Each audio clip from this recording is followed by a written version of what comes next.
You know what spirit you're of? It's pretty scary how loads of folks wield the Bible. Because in the wrong hands, it can be weaponized. Because truthfully, most people don't know what spirit they're of. I've done mission in first world, third world, everywhere in between, and it astounds me some of the ways people misuse scripture in every single culture to further their own agendas and biases.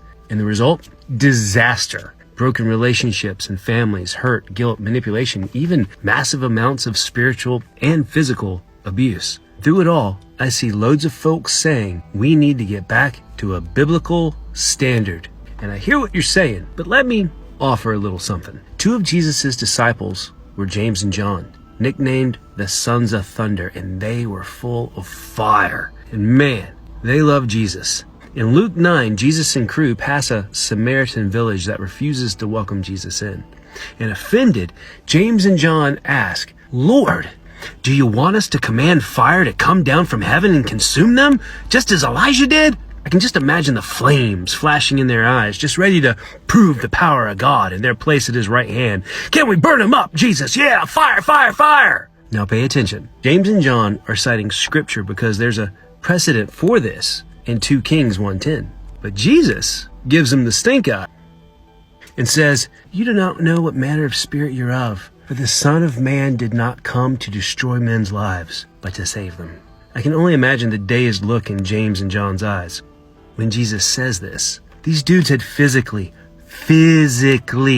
been with Jesus daily for almost 3 years. Did I mention physically with him for 3 years? They knew if Jesus snored and how he liked his eggs in the morning, and yet they were apparently missing everything about who Jesus was.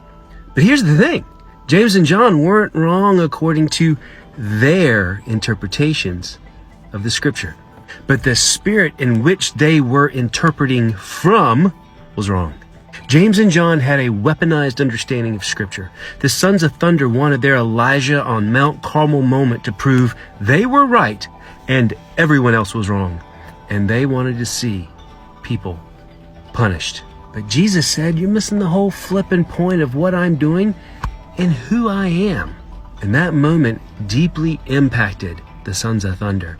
Eventually, these men who wished to destroy the lives of those who rejected the one that they loved, eventually gave everything for those same people and for Jesus. James was executed, becoming the first apostle to be martyred. Now note, Stephen was the first disciple martyred, but out of the original 12, James was the first to be executed. And John? Well, John became known as the apostle of love. The question should never be, can we find precedent for it in the Bible? Or can we get back to a biblical standard? Because you can find precedent for all kinds of things in the Bible. If you want to weaponize scripture, you can easily do it.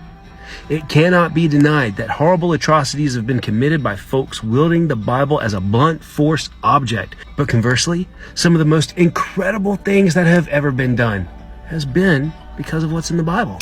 It's all about what spirit you are of. Personally, I prefer we move to a Christ-like standard. Free the oppressed, feed the hungry, protect orphans and widows, care for and heal the sick, welcome the stranger. Be just, offer mercy, give peace, walk humbly with God, and love God with all our heart, soul, mind, and strength, and love our neighbors as we love ourselves. Jesus loved the scriptures, and he cited them constantly, but his interpretations were wildly different than how others interpreted and used them at the time and today. I gotta say, I lean towards Jesus in this. Jesus spoke some harsh truths, but it was always from a place of love. Point blank, when we use the Bible as a weapon to hurt, condemn, and inflict our personal agendas upon others, we're not moving with the Spirit of the Lord. So give me the Christ-like standard any day. It's unmistakable in its beauty. Comments, complaints, ideas, love them, love to read them. Click the pinned videos for more.